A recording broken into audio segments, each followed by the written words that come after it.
diverted to DOH. Nagulat po ako because it's a big lie. May I inquire from Philhealth if indeed there was entry of 10.6 billion to the coffers of Philhealth?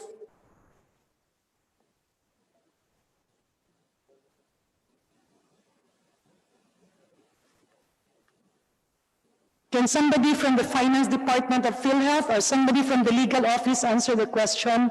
Sako, you can reply to that. Mr. Chair, Your Honor, good evening. Based on record of Philhealth, Your Honor, wala ho kaming natanggap na sinasabi ni Congressman Jared na 10.6 billion, Your Honor. Mr. Chair, kung wala naman pala kayong natanggap, why is it that some of you here who are present here now kept on pointing to a 10.6 billion fund that was diverted from Philhealth to DOH? Bakit pilit na gumagawa kayo ng mga kasinungalingan para pagtakpan ang mga pinaggagawa ng iilan? Would you know in particular who came out with a statement on that? John Basa. I also saw Ish in many of the meetings in Senate and even here. And in fact, they had presentations to the board, explaining to the board na kaya walang pondo yung Philhealth kasi dinivert daw sa DOH. Naniwala naman yung presidente during that time, si Dr. De La Serna, and their attention were diverted to issues that were actually non-existent. And that was why I'm sorry, Dr. Vargas was quoted as saying that the 10.6... He was present in those meetings and during the times that the allegations, and I think he was the one who was always at the side of Dr. De La Serna. But it was Dr. De La Serna. The whole board was made to believe that it was inexistent, and during that time, I don't know, maybe like the people who were feeding the board wrong information ended up being promoted, Mr. Chair. Konsensya na po nila yun kung hindi nila aminin kasi makikita na naman bakit yung iba dito ay nagkaroon ng mabilisan na promotion. And now some of them are senior vice presidents. Anyway, Mr. Chair, I just brought that out in the open because that is how strong the real mafia is. Kaya nilang gumawa ng kwento, kaya nilang magkunyari na may perang pumasok, kaya nilang magsabing may mga legal na basihan maski wala, at kaya nilang mag-implement ng batas maski hindi pa batas. Simply said, quick interjection. Magkano yung pondo ninyo for media, for PR? We all have that. I was in housing, I had that. In the other agencies, I had that. Magkano yung pondo ng Philhealth sa media? For PR. Mr. Dimsiako? Mr. Chair, Your Honor, sorry po, wala po akong figure dito. More or less. 300 million, 500 million, 1 billion? Your Honor? Chair. Yes, who is talking? Can I... This is Vice President Shirley Domingo. I'm handling the Corporate Affairs Group at the moment. Yes, VP Domingo, go ahead. Yes, sir. For this year, we have around 20 million for our budget for advertisements, prints. Around 20 million po for this year. 20 million. Yes, sir. Yun lang ho ang budget nyo for advertising? Yes, sir, for this year. Last year po, magkano po? I think it will be around.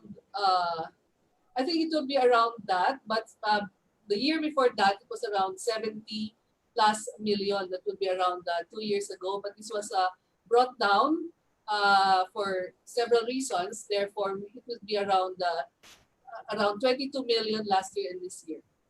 Salamat po, I President. haven't had I'm sorry, sir. I haven't the exact amount now, but it will be around that. Opo, salamat po. Salamat po dun. Okay, Congressman Garin. Mr. Chair, when Dr. Ishpargas was the spokesperson, maybe he would know how much the budget was allocated for ads. Di ba, meron ka pong TV program? You had a TV program before, you had ads and campaign. Magkano po ba yun? Mr. Chair, Madam Congresswoman, I don't remember po, but we can provide. Yeah, kindly check if it reached around 400 million. Mr. Chair, Madam Congresswoman, we will provide for the details. Okay. 400 million, Honorable Garin? Maybe we can, he was the spokesperson, he was having Yes. these TV programs and siguro naman yung intention is yeah, Mr. Chair, another question. Di ba kasi paulit-ulit natin naririnig walang pondo yung Philhealth. At paulit-ulit din kami nananawagan. Why is it that Philhealth is renting expensive offices in malls? Kasi matagal ko nang pinapakiusap na baka pwedeng tanggalin na lang yon para makasave tayo, yung pondo na yon, itulong na lang sa mga mahihirap. I will always say, here a response, yes, yes, yes. Pero Mr. Chair, hanggang ngayon, tila nasa mall pa rin yung Philhealth. The reason that was given to us before, mas maganda daw po pag nasa mall, baka po merong mga walk-in na magpa-enroll sa Philhealth. Mr. Chair, distinguished colleagues, I would even appreciate it more if you have a clinic in the mall rather than an office in the malls. So is this still ongoing?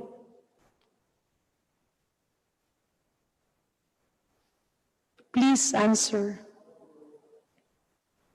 May mga opisina pa ba kayo sa mga rented buildings, sa mga malls? Kasi ang naging usapan natin, matagal na. In fact, I even volunteered and showed to you that it is possible by talking to the town of Gimbal, my hometown, and requesting the LGU to a portion, a space in the covered ko sa munisipyo, isang opisina doon na pinaayos namin, pinagamit sa Philhealth, free of charge. And we had several meetings and we told you, why don't you ask for a free space or a free office in each provincial capital or in each city hall para wala na kayong rental and you will be near to the services because many people would go to these government offices. I don't know, Mr. Chair, bakit gusto mag-opisina sa mall? Honorable Green, can we go to the last question? Would there be a reply to Honorable Green, yung opisina sa malls? Go ahead, VP Dennis Mas, sir. Dennis Mas. Nung na-assign ako sa Philhealth Region 6, nag-open ho kami doon, ma'am, ng office doon sa town of Gimbal. So, na-establish yung office na yon. So, hanggang ngayon, ay parang service desk siya. Yung May bayad po ba yun o wala? alam ko, ma'am, operational pa yun hanggang ngayon. Yes. Sa likod ng, ano ba yun? Parang gymnasium yun. Yeah. Mr. Chair, my question to Dr. Dennis Mas, may rental ba yun or wala? Nung araw, ma'am, parang rental ni Mayor Christine. Yun yung pagkaalala ko. Meron o wala? Parang meron, ma'am. Pagkakalam ko kasi wala. Sige. Check ko lang kasi medyo matagal na 2011 o 2012 pa. So it is a replica, it is an example wherein you can actually hold offices under government offices at no cost to the members of the Philippine Health Insurance. And some LGUs are volunteering, parang palapit yung services namin sa kanilang constituents. So libre sila no sa mga offices nila. Nandoon yung PhilHealth, yung dinadala na lang natin yung computer saka tao kasi gusto rin nila yun especially sa mga one-stop shop. Pero yung mga regional offices naman natin ngayon ay naghahanap rin no, ng malipatan na mas maganda, hindi binabaha, spacious, and then usually ground floor. And we are also updating our guidelines para maging responsive Mr. and Chair. convenient sa members. Mr. Chair, if I may, kasi wala pa po ako sa Philhealth dati, nasa probinsya pa lang po ako, paulit-ulit po kami nagtatanong kasi yun po ang sagot kailangan ng spacious office, kailangan maraming tao, kaya dapat sa mall. Napakamahal po ng rental sa mall. Eh yung mga nagpapa-enroll naman, Mr. Chair, ng PhilHealth, wala naman sa mall eh. Kung ako ay magkakasakit at kailangan kong magpa-reimburse o meron akong katanungan sa PhilHealth, hindi ako pupunta sa mall. I'll go to the hospital. So my question, Mr. Chair, is this. For the past several decades na pinag-uusapan natin, stop renting expensive offices. Stop renting malls and buildings. Nag-offer na nga ang mga governors. They have spaces in the provincial capitals. City mayors are giving you offices. You can share the office of the DOH regional offices. You can also hold office in the LG. Bakit kailangan magbayad sa mall? So my question is this, can you now commit under oath that all these offices will be terminated? Kasi sabi niyo, okay ma'am, next year. Honorable Green, maybe what we should do is ask the board as a matter of policy na gawin po nila yan so that this will be followed by the executive officers. Yes, Mr. Mas. Sir, some info, no? Kahit dito man ako na-assign before sa NCR, ang Robinson talaga nag-offer ng free space sa PhilHealth. Ang tawag dito, Lingkod Pinoy. Libre ho yun lahat. Dito sa NCR, dyan sa Taguig, binigyan tayo ng SM. Dito sa SM, yung doon sa Aura, dito rin sa SM North. Mga libre ho yun. Pero totoo yun, may mga LGUs talaga na nag-offer doon sa... So Mr. Chair, libre lahat ng pwesto sa malls? Walang bayad kuryente, walang bayad except tubig? kung ganun kalaki talaga ng Region 6, napakalaki talaga ng regional office na yun eh. Pero kung mga ano lang... Sir, sorry clarify ko lang. Yung Region 6, libre rin yan?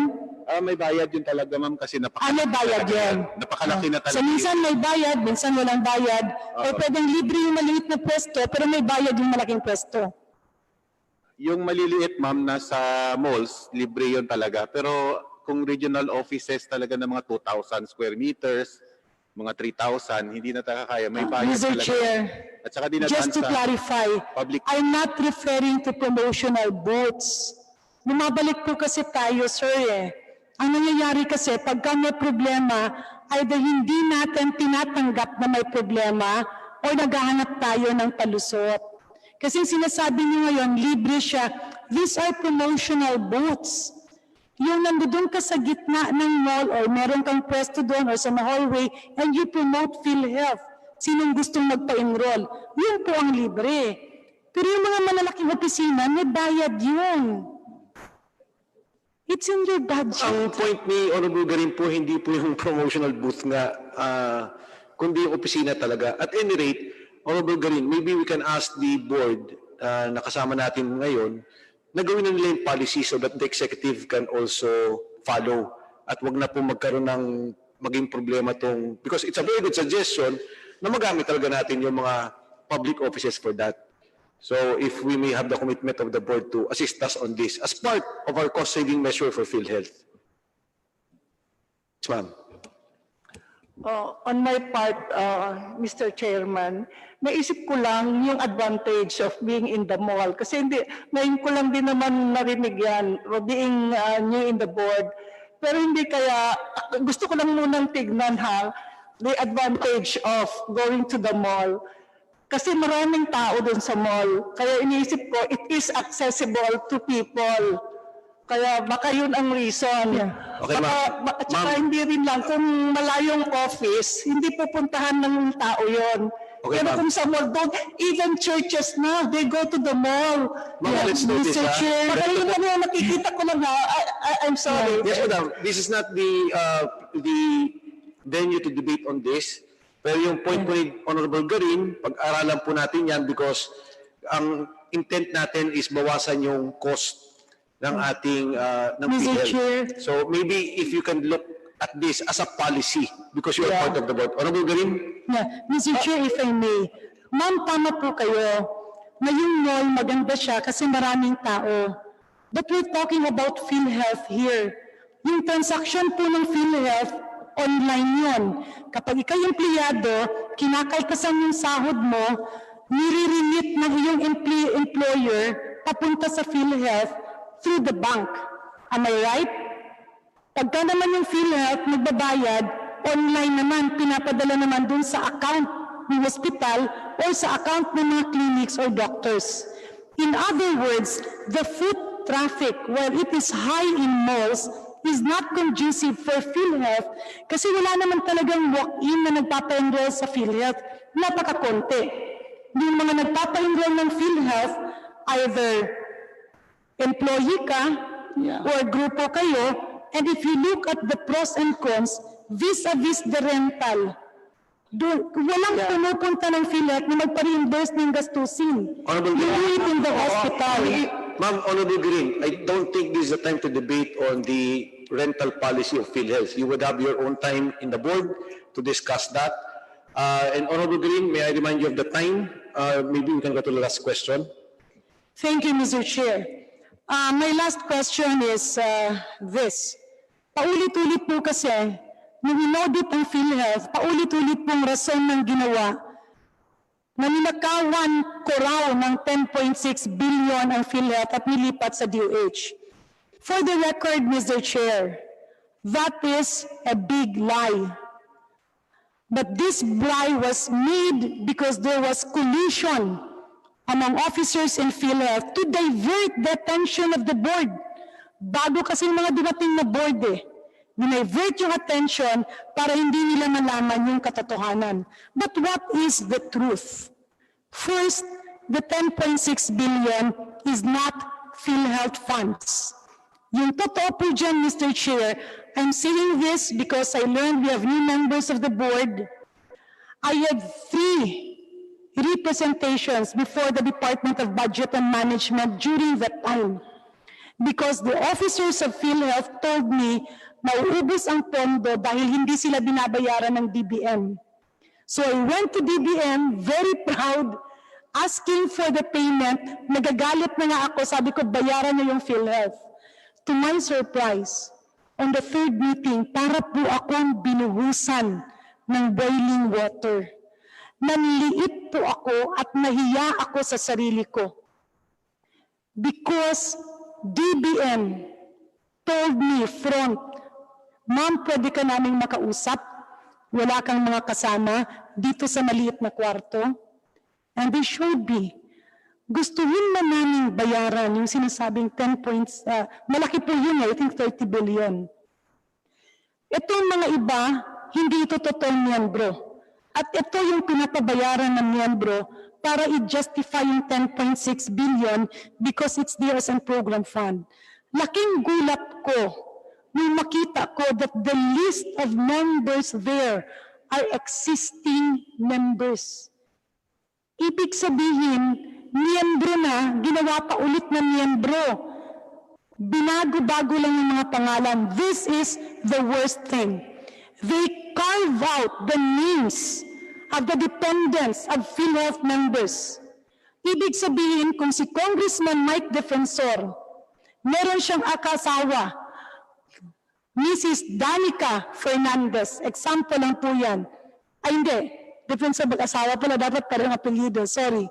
So, yung mag-asawa, meron yung mga anak. At yung mga anak, miyembro ng PhilHealth kasi anak nila. Kinuha yung mga pangalan ng mga anak o kinuha yung mga pangalan ng mga asawa at nire-enroll. Ano po ang direksyon nun? Gusto lang kunin ang pera sa DBM, but there will be no new enrollments, no new members, because they just want to get the money para pagtakpan yung mga nawawalang pera sa PhilHealth.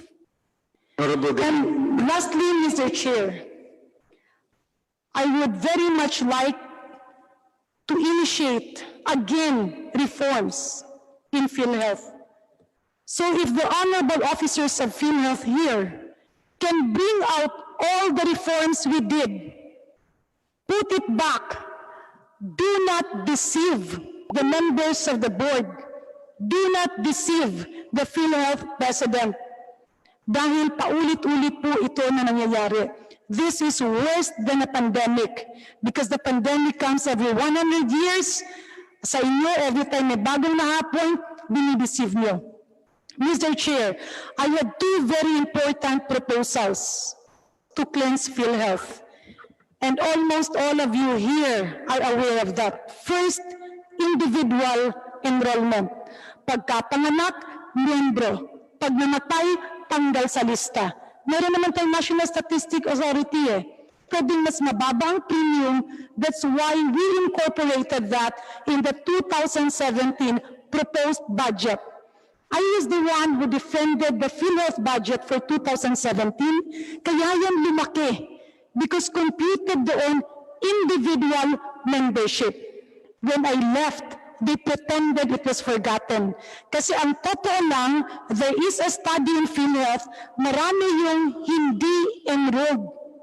Kasi kapag ikaw ay minor at naging sobra ka na at 21 years old, natatanggal ka na din sa membership ng magulang mo.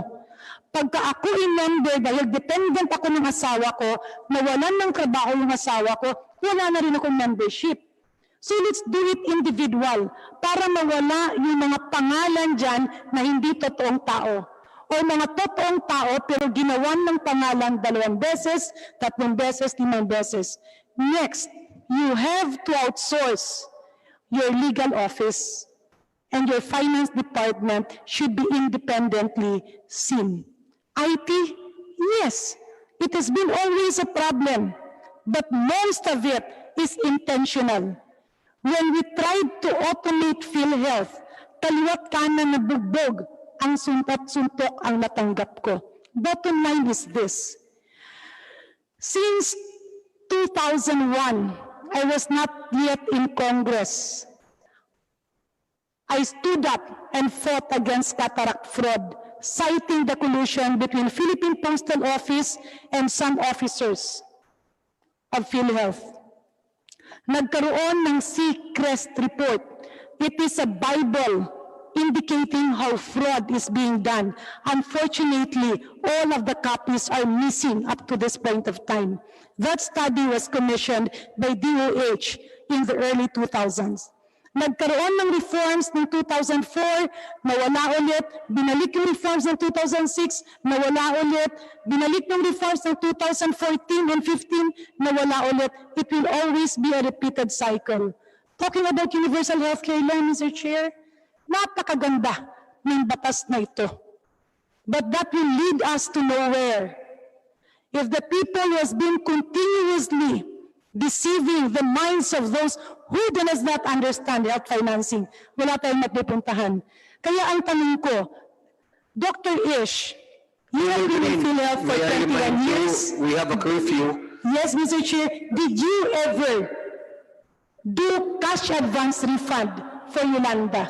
Kasi yan ang talaga niyong reason.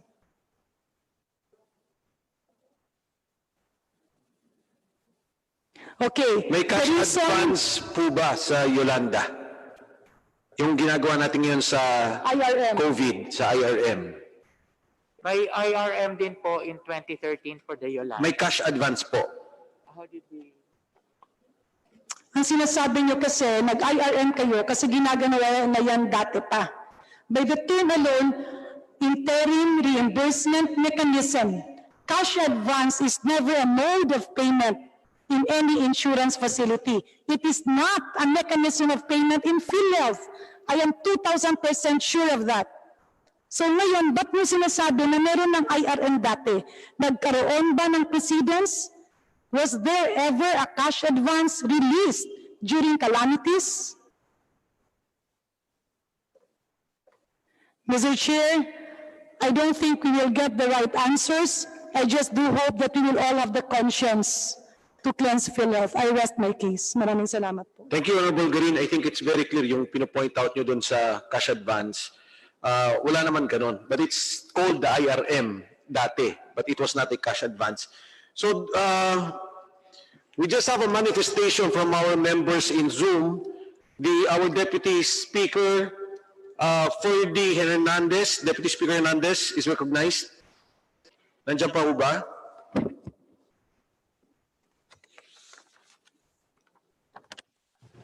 Yes, Mr. Chair. Yes, go ahead, Deputy Speaker. Magandang gabi po, Mr. Chair. I would like to make a short manifestation because earlier during the hearing, medyo lumabas yung name ng SPMC, no? Yung Southern Philippines Medical Center. And parang it created an impression that it's getting preferential treatment o may favoritism. At bakit yung SPMC located in Davao City, Region 11, nagkaroon ng isa sa pinakamalaking claims, no, sa Philhealth. Parang lumalabas, napapaboran ito, and bakit SPMC is getting that amount compared to other hospitals that are popular in name. Siguro for the information of everyone, no, kailangan lang natin makorek yung impression that SPMC located in Davao at saka yung Tagum Medical in Tagum City are major hospital, government hospitals po to, no? Yung SPMC, I think it's one of the biggest government hospitals in the country. May bed capacity ito ng 1,500 and more than 3,600 ang personnel nito. And not only general hospital ito, marami ditong specialty healthcare services that they offer. No, meron ditong the Heart Institute, Cancer Institute, Intensive Care Complex, yung Women and Newborn Institute, Orthopedic Intensive Care Complex. In fact, it has the biggest hemodialysis center with 65 chairs. No? So I'm from Region 11, and most of the Mindanaoans really rely on SPMC because they cater to yung mga medyo complicated na sakit at they provide good service. No? Very, very accommodating yung SPMC. Especially Mindanaoan. So hindi lang mo nag-cater yan sa Region 12. Ako from Region 11, we rely on SPMC na as a regional hospital. Although hindi namin regional hospital, but most of the people in Region 12 na nangangailangan ng tulong, health services go to SPMC. And the same, siguro I can speak with other regions na malapit sa Davao, talagang very reliable yung SPMC. You know, people cannot afford to go to Manila if you have cancer. Deputy Speaker Hernandez. You can do heart surgery in SPMC. No? So, Mr. Chair. Yeah, mabilis lang po. Dagdag ko lang sa sinabi nyo, nung nagsimula po ang COVID, 5 hospital po ang designated. Vicente Soto for the Visayas, Southern Philippines for Mindanao, in fact for Luzon and NCR, PGH, Lung Center, and National Kidney. Kaya isa lang po sa Mindanao ang binigyan ng parang sub-laboratory for COVID, yan pong Southern Philippines. And I agree with you. In fact sa Visayas, Vicente Soto lang po ang nabigyan nila. Deputy Speaker Hernandez. Tama po yan. In fact, yung, kung titignan mo, in 1 year, ang patients na pupunta sa SPMC, more than 76,000. Hindi kasama dyan yung 500,000 na outpatient. So you could just imagine, dahil ito ay sa Davao, talagang pinupuntahan ito ng karamihan, gustong humingi ng tulong and very accommodating sila.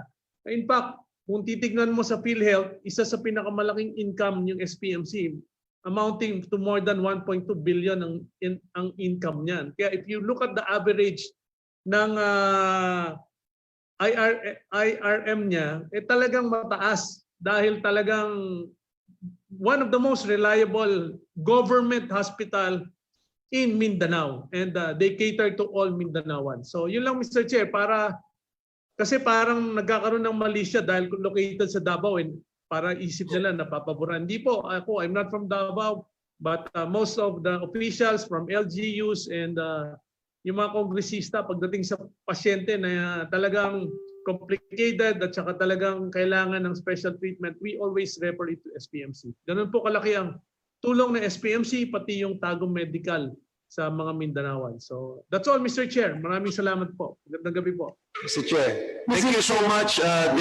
Deputy Speaker Ferdinand Hernandez. May I Mr. please Chair, one recognize sentence, Deputy one- Speaker Dan Hernandez. Mr. Chairman, that's the reason why parang itong computation po ninyo, no, on how do you arrive para do sa distribution po natin sa IRM. Parang hindi po siya nagbabalanse. Ano? Ito pong average reimbursement per day nyo na minumultiply nyo sa number of days covered. Pag binalanse po natin dito kanina, I was listening to Congresswoman Kimbo eh. And now, ngayon ko lang na-realize, Mr. Chairman, that sa Visayas and Mindanao ay tigisa rin lang. So, parang yung computation ninyo ay mali. And that's the reason why, Mr. Chairman, we need a further computation para makita natin kung itong ginawa nilang formulasyon on how to arrive on the IRM fund is really correct or meron silang pinapaboran ng mga ospital. So if we find out na ang computation ito na binigay po ninyo sa amin base sa submission ninyo dito sa mga naka-receive ng IRM at ginamit natin itong computation na to, talaga niloloko tayo ng Philhealth, Mr. Chairman. So I think, Mr. Chair, we need a further analysis on this computation in relation to sa mga ospital na naka-receive ng IRM.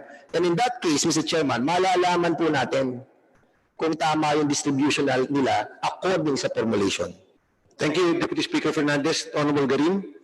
Mr. Chair, in relation to the Southern Philippines Medical Center, I was Secretary of Health for 1 year and 5 months. Sa experience ko po, one of the most efficient, organized hospitals in our country is Southern Philippines Medical Center. It is highly comparable to many private institutions in Metro Manila. Bakit po marami silang pasyente?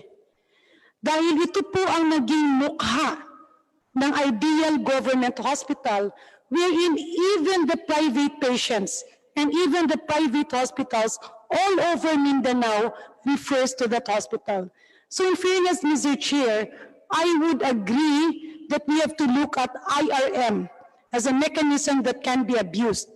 But if you look at SPMC or the Southern Philippines Medical Center, they have been a consistent top-notcher in Philhealth funds because they have exemplified and perfected the mandate by which they actually get their earnings from Philhealth, reinvest it for further services, and make it a premier hospital in the whole of Mindanao.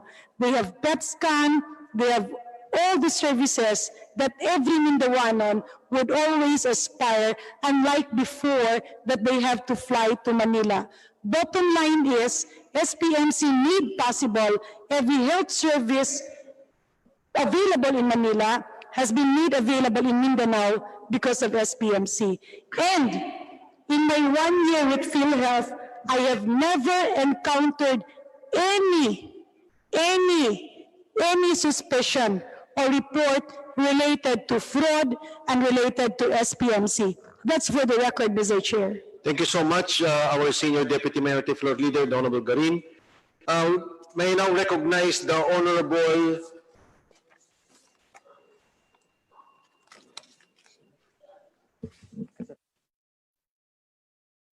Gasataya is recognized. Thank you very much, Mr. Chair, at sa lahat ng mga kasama natin. Mr. Chair, I know it's quite late, no? So instead of asking some questions to Philhealth, may I just make a very brief manifestation, Mr. Chair. In line with the IRM, just bring to the attention of the central office.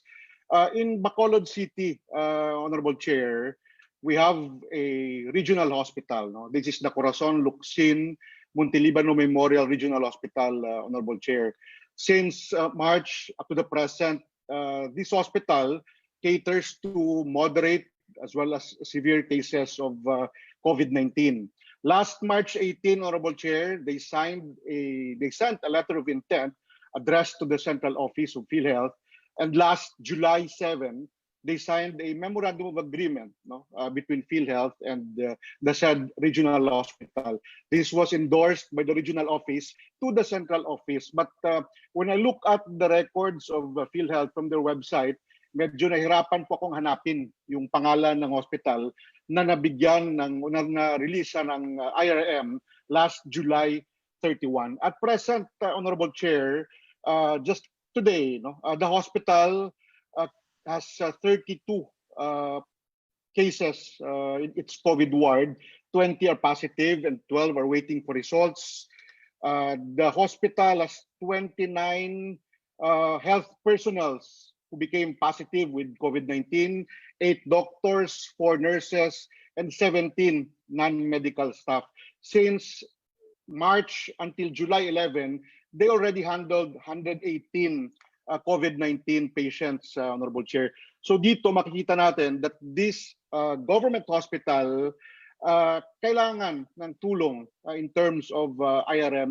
So we don't understand the central office of Philhealth kung bakit sa lahat ng mga hospitals sa buong Western Visayas, isa lang yung nabigyan nila at the rest hindi po nakatanggap, kasama na po dito yung regional hospital po dito sa lungsod ng Bacolod. So I hope that in the next hearing, Honorable Chair, Philhealth can come up with a clear policy kung sino ba yung dapat unahin. We understand that in the first phase, there are a lot of cases in NCR, but right now, mataas na rin po yung cases namin dito sa Western Visayas. And just a brief manifestation, Honorable Chair, earlier in the hearing, the Honorable Chair Alvarado mentioned that the said hospital has a collectibles to Philhealth to about 134.6 million pesos. Last Monday, I was informed, because I wrote a letter to Philhealth, that they are now reconciling the claims between Philhealth and the Corazon Luksin Montelibano Memorial Regional Hospital. So hopefully that can be addressed, because this government hospital in Bacolod City, this regional hospital, really needs the funding to continue its operation as well as its molecular laboratory, Mr. Chair. So maraming salamat po at magandang gabi sa lahat. Dr. Vargas, I joined the Honorable Gasataya with this demand. Hindi to request, it is a demand. Kasi po ang sabi ninyo, nakita ko kayo sa Senate hearing, ang sinasabi ninyo, hindi kasi nag-submit yung director sa Region 6. Tama po ba? Mr. Chair, I think that was the statement of our president then. Okay, so General Morales was the one who said that.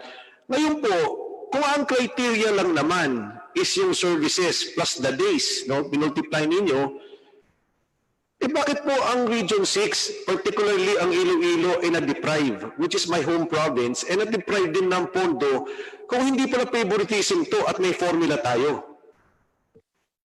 Yes, Mr. Chair.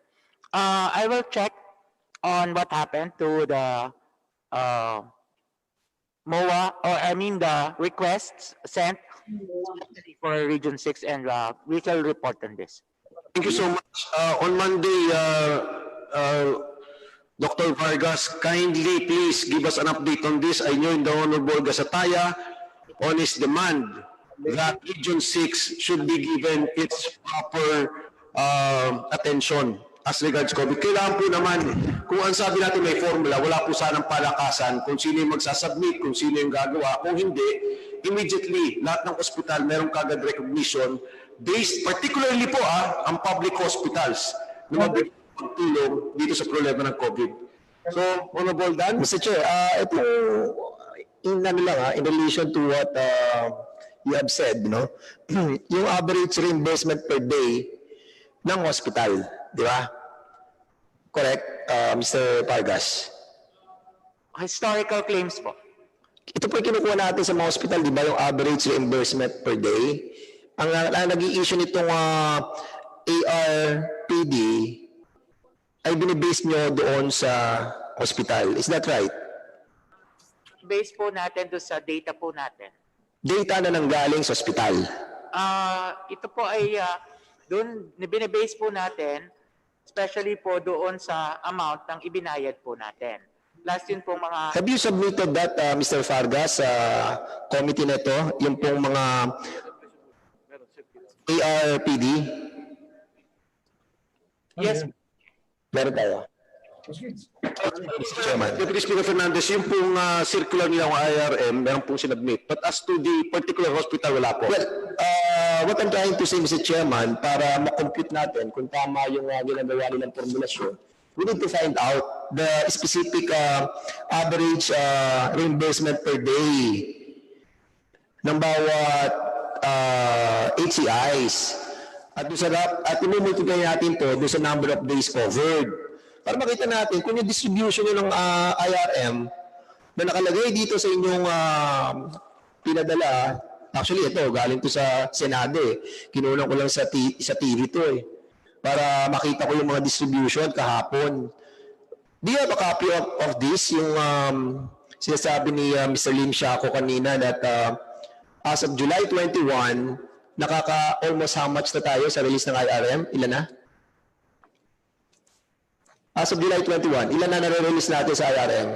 14 billion. 97 billion, Your Honor. 14 billion. Tapos ang... So ngayon, itong 14 billion ito is scattered to how many hospitals? That is, Your Honor, 711 hospitals, Your Honor. 711 hospitals. Facilities, Your Honor. No. What's that? Facilities. Facilities, okay. Can you give us, andyan pa yung copy nyo? Can you give us now yung copy ng 14 billion tapos 700 plus facilities na nakatanggap ng IRM? At based dito sa ginagawa po ninyong computation, we will try to compute kung talagang tama yung distribution nyo or meron kayong ginawang favoritism. Kasi kung sa formulation nyo, hindi nagtama yung pag-release nyo ng IRM, kitang-kita na, Mr. Chairman, that meron kayong pinapaboran. Can you kindly give us, Mr. Chairman? Kasi you have submitted this to the Senate eh. Ito yung ginawa niyong presentation eh. I saw it yesterday eh. So I just took the picture. Mr. Chair, Your Honor, naibigay na daw ng ating liaison sa committee po. Meron ba tayo? Listahan po ng nabigyan ng IRM po. No. Not the list, I think. It's not the list that Mr. Ay, hiningi ko, Mr. Chairman, yung list ng mga top hospitals. Hindi, kasi Mr. Chairman, para makita po natin kung yung distribution na sinasabi po nila sa lahat ng mga facilities is nagtatama doon sa formulation nila. Kasi nga, katulad yan, sa Visayas, sa Mindanao, tigi-tigisa lamang pala, nabigyan. Tapos meron dito, ang dami sa NCR. Well, hindi natin kinu-question na NCR malaki. But unfortunately, kung hindi tama yung pag-distribute according sa LM formulation, ibig sabihin there's something wrong, Mr. Chairman. Kaya nga gusto ko sana makuha ngayon yung as of July 21 na sinabmit ninyo sa Senado. At wala pa po kaming kopya with corresponding amount. Ayan, makikita nyo, yung nga kanina sinasabi ko na level 1, binigyan nyo ng mga 45 million. Yung panay, Mr. Chairman, I think dito makikita natin kung talagang niloloko nila ang committee na to with regards dun sa formulation in relation to the releases of IRM. Meron po ba? Deputy Speaker Fernandez, meron po silang binigay sa atin na listahan, level 1, level 2, and level 3. No, it's a long list. Meron po silang mahabang listahan, level 1, level 2, level 3. Nakalagay po doon yung pondo. Pero as to the formula for each hospital, wala na po doon. So, may we know in particular ano po yung gusto niyo? Ang hinihingi ko po, Mr. Chairman, aside from that is the average reimbursement per day. Of all the hospitals? Of all the hospitals. How many hospitals are part of the IRM? For example lang, medical city, o magkano yung average reimbursement per day doon? Then, multiply mo doon sa number ng days covered. Tama po, Honorable Deputy Speaker Fernandez. Pero ang ibig ko sabihin, how many hospitals do we have in IRM? 700? Sir Chair, the released No. How many hospitals identified under IRM? 5,000 plus, I think, po, for all the facilities. Yes, you have that 5,000, but you have released only 729, if I'm not mistaken. 711 700 what? as to date. 711. 711. 14 billion na i-distribute natin doon sa 711. Yes po. At ang computation ninyo is based on the average reimbursement per day multiply sa number of days covered. So yun ang gusto namin makita.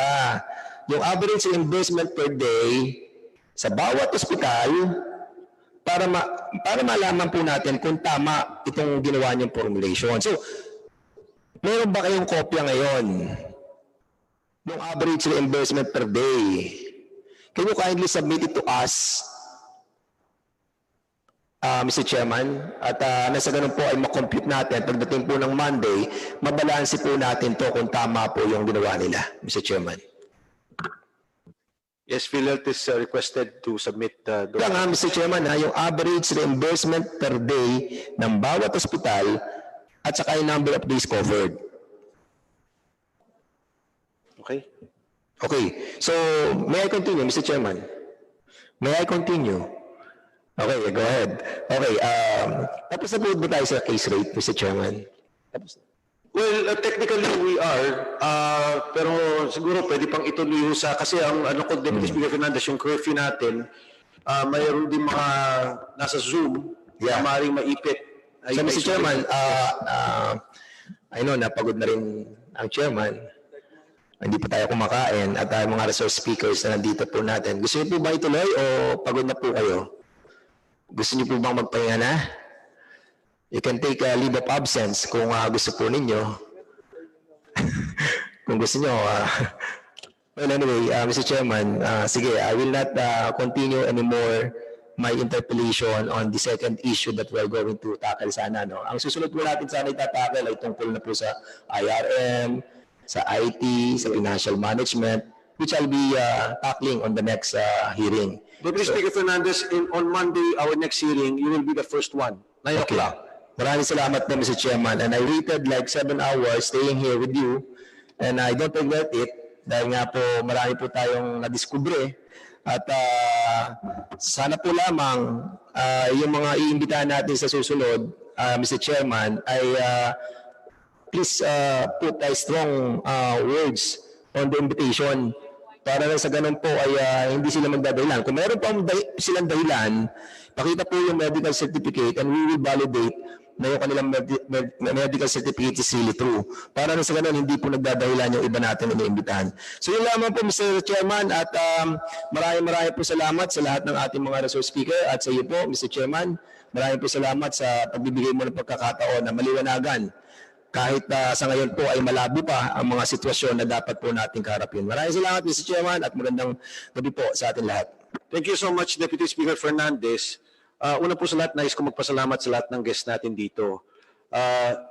Para po sa akin, no, isang malaking indikasyon na kahit paano yung pagpunta nyo dito ay pagpapakita ng pagpapatotoo ninyo dun sa sitwasyon ng Philhealth at yung sinasabi yung mga naging problema nung nakaraan.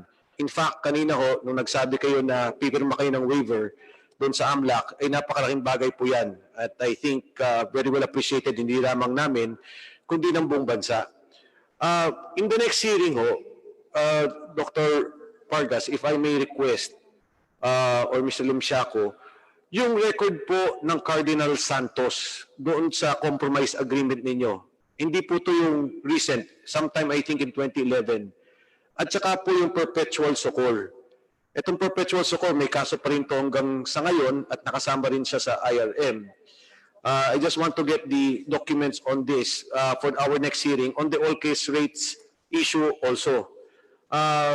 Sa susunod po na hearing, ang iti-take up po natin ay yung interim reimbursement mechanism, yung Philhealth finance, yung pondo po ng Philhealth which is related, At pwede na din na tayong pumasok doon sa IT, yung tatlong topics na yon on Monday.